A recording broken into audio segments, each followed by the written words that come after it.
as well. Dan, you were in the building last night when that happened. What was it like? It was tough to watch. You know, you can immediately feel the kind of gravity of it, the air of the moment kind of get lifted because everyone saw what looked to be pretty severe injury.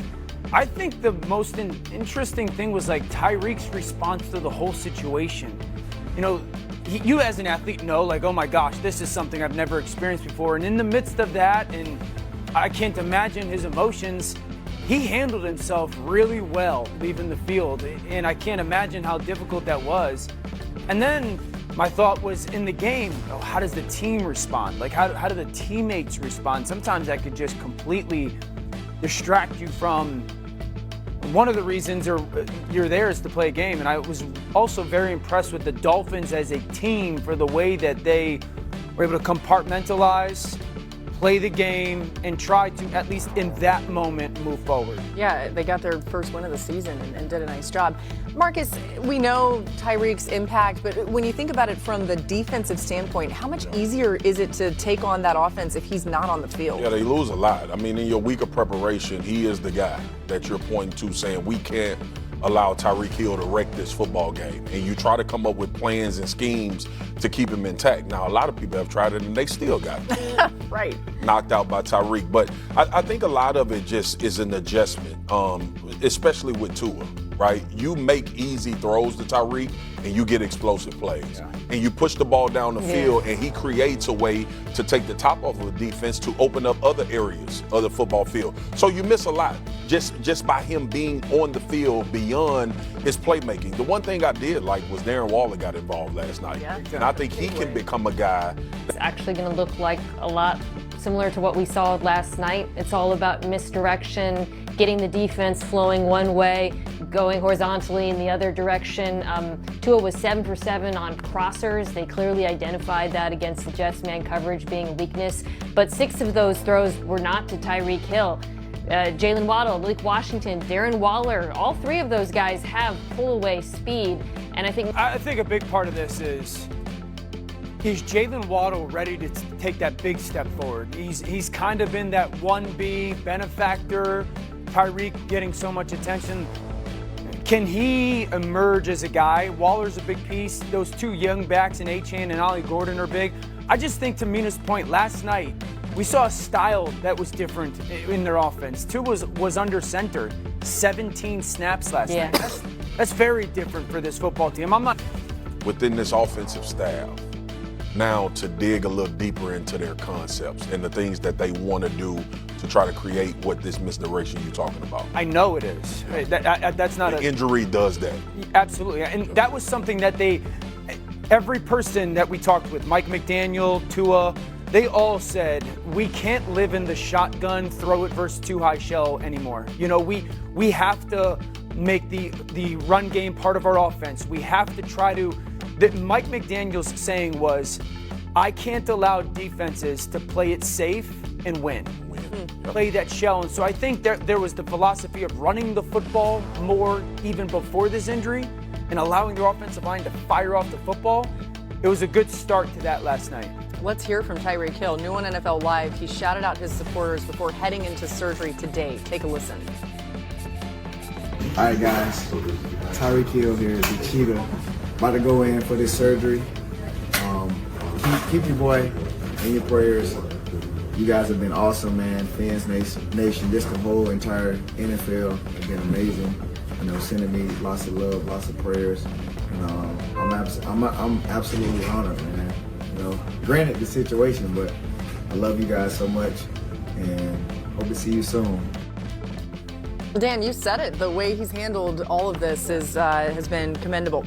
All right, let's show you what happened in the game. Tua Tagovailoa and the Dolphins taking on Justin Fields and the Jets on Monday Night Football. This, of course, Dan on the call for this game. We're going to pick it up in the 3rd quarter. Dolphins up 10-3 at this point. Tua finding Darren Waller. You talked about getting him involved. Yeah, this is one of those under center bootlegs, kind of a wrinkle that we hadn't seen in a long time. Man coverage, a little bit of a pick, and Waller opens up. This is one of the plays of the NFL season. I don't care if the Jets lost. This play was absolutely incredible. I don't think there's more than 3 or 4 quarterbacks in the NFL that make this play 4th and 1. It's a broken play. There's nothing there but that, and Justin turns it into a touchdown. Jets trailing 17-10. Next Dolphins possession. Tua here getting the running back involved. Devon Achane who takes it in. Dolphins now leading by 2 scores at home. Now under 2 to play. Dolphins at this point lead 27-13. Fields looking for Garrett Wilson, and he makes the catch right here. This is a nice one. One of the catches of the year. They had run all-out pressure, man coverage to snap before. He did not throw it to Garrett Wilson. This time he does on a little bit of double move. The concentration, that's a ridiculous catch. Jets attempting an onside kick after the touchdown. The Dolphins recover. Dolphins win 27-21. A really exciting game, too. Dolphins entered last night as one of 10 teams since 1933 to start a season 0-3 without forcing a turnover. The 2025 Jets were also on that list, but after having a -5 turnover differential in their first 3 games, Miami forced 3 Jets turnovers and didn't give the ball away themselves in the victory. All right, it was a doubleheader on Monday night. We also had the Bengals taking on the Broncos. Bo Nix getting ready to go. Monday Night Football, we're going to pick it up. 22 seconds left in the first quarter. Broncos trail 3-0 Denver. 3rd and 5 from the Bengals 6, and Nix takes it in himself easily for the touchdown. Broncos lead 7-3 at the end of the first quarter. Early second quarter now, Bengals backed up 3rd and 20 after a couple penalties. Jake Browning finds Jamar Chase, but he only gets 10 yards, well short of a first down. Just the penalties and the sloppiness for the Bengals, incredibly frustrating for everyone throughout the night.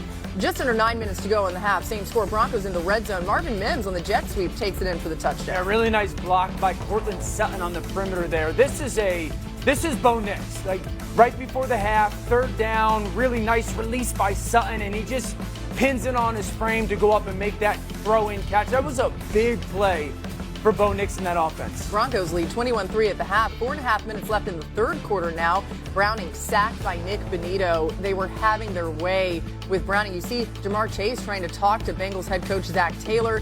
Chase had a really good attitude, even though we're not seeing some of those clips here on the sideline, despite how frustrating everything was. There's Nix finding R.J. Harvey, walks it into the end zone for the touchdown. Broncos get a big win, 28-3.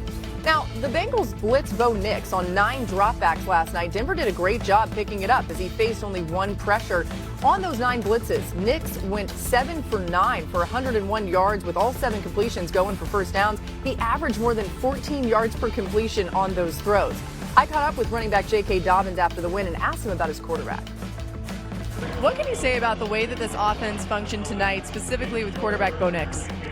He played a very good game.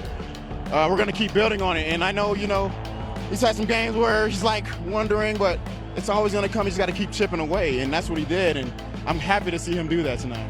You are the first 100-yard rusher for the Broncos in the Sean Payton era. What does that mean to you? That means a lot. That means a lot to me. I'm going to keep working hard. Hopefully I can go like 150 or 200 one of these days. I couldn't do it without my teammates, though, so I'm so blessed to be here, and I love it here. What a He's great. I don't know he's that funny. He's awesome. He also said in that interview that Sean Payton is his favorite coach. So, and I see why. They're very close. All right, Mina, do you like what you saw from the Broncos offense last night? Well, I really liked what I saw from the guy we just watched, J.K. Dobbins, and that run game, which is so important for Denver, because coming into this, they had not been running the football well, and there was the expectation this offseason. You have this incredible offensive line that was one of the best run-blocking offensive lines in football last year. They changed up the running back room to Dobbins and R.J. Harvey, and it would take off, and it just hasn't. But in this game, he had a 69% success rate on the ground, 0 run stops. Obviously, some of that had to do with the level of competition. But it's so important, Dan, because of the nature of the passing offense as well. This is a passing offense that is built on Bo Nix booting out from under center, right? It's boots and nakeds, they cut the field in half. Defenses have started to play that super aggressively. I'm sure you've noticed these defensive linemen peeling out on Nix. They have to be able to punish them for it on the ground. And so to see them do that is really good. It's going to really help the passing offense as well. And that, to me, is the vision going forward. This is based on the run game and Bo Nix building off of that. Yeah, the good stuff last night was that run game. The good stuff was Bo Nix. His feet looked a lot more calm than it had for a couple times, or at least early in games this season. I thought the 4x1 stuff that they got to last night was really good, and the different things they did out of it Sometimes these teams run 4x1 and they're running the same play over and over and over again. You saw a gap scheme. You saw a little bit of a keeper for their offense. You saw an RPO. So I liked some of their 4x1 stuff. I really did. That being said, I also didn't love the pass protection. I thought that the pass protection against their pass rush that's not very good was a little too leaky. It was leaky in week 3. It was leaky again in week 4. I think that's something just to pay attention to moving forward. That offensive line, I think, is better in pass protection than it has played in the last 2 weeks. That's got to be solidified a little bit. Quarterback and his feet, calmness have to help it. They got to go together. But there was more pressure than I had anticipated in that game. Yeah, not that this is related, but there were a ton of penalties on both sides. There were a bunch of penalties on the Broncos. I'm like, whoop, what a game. What a night. Well, we definitely did. Marcus, we did show you the Nick Benito sack. Yeah. What stood out to you about the other side of the ball for the Broncos? Just the way they're able to generate pressure. And listen, man, I know we've said it and we've talked about this guy. No, Patrick Surtain is out of his mind coming. Dude. And again, you want to get Jamar Chase the ball as much as possible, but they figured that if we can take care of one, we can get pressure on this quarterback and make Jake Browning uncomfortable. Now, this goes into multiple conversations that I've had with Dan and MK about the Cincinnati Bengals. I've been asking, they give themselves no chance. The way that they play football now, especially against a team like this that can create pressure, runs those games up front. And the pressure that is put on the offensive line for the Cincinnati Bengals is unfair. Yeah. It's unfair to ask them time and time again to try to not only sort where these things are happening as a defensive line. It's not only too much pressure for pressure that defenses create, and they know that they are either trying to push the ball downfield to T. Higgins and Jamar Chase. How can we get those guys taken out of the game and we can tear the quarterback out the frame? And that is the issue for for Cincinnati right now. This is a Zach Taylor problem to me. It's not so much about this football team. You mentioned Surtain. I just want to take a minute to shout out Riley Moss, his partner at quarterback, because their entire game plan was let's just throw fades at T. Higgins and see if he comes down with any of them against Riley Moss. And I thought he held his own in this one. I mean, T's got like four inches of height on him, and he gets targeted a lot. That's the misfortune of playing opposite Patrick Surtain. But I feel like he is getting healthy. That was an issue at the end of last year, and I thought this was a tremendous performance from the cornerback, too. Man, shut him down. There's no other way to. Yeah, I mean, again, I would like something more than, hey, let's just throw 7 deep balls on 32. Right. I'd like a little bit more creativity in there, but. Let's keep an eye on it. Again, Joe Burrow's out for 3 months. And a lot of it has had to do with the defense, okay? In the last 50 seasons, there have been 2 defenses to start a season with 4 straight games forcing at least 3 turnovers, including 2 interceptions. One is this year's Jaguars. The other is the 1996 Packers, who did it in 6 straight games to start their Super Bowl winning season. Dan, why has Jacksonville defense been so successful so far this season? Outside of those turnovers, I think 3 things. Number 1, Jordan Lewis. His addition to their defense and playing the nickel has been a big deal. His understanding of run concepts, how he can get skinny or underneath blocks and make tackles, has been a big deal. Number 2, they got heavy-handed defensive ends. Josh Hines, Allens, and Travon Walker, those dudes set the edge. You're not getting the ball to the perimeter much in their run game. They are sticking that hand out and keeping their outside arm free. And then gap integrity. This is called the pirate stunt with that defensive line.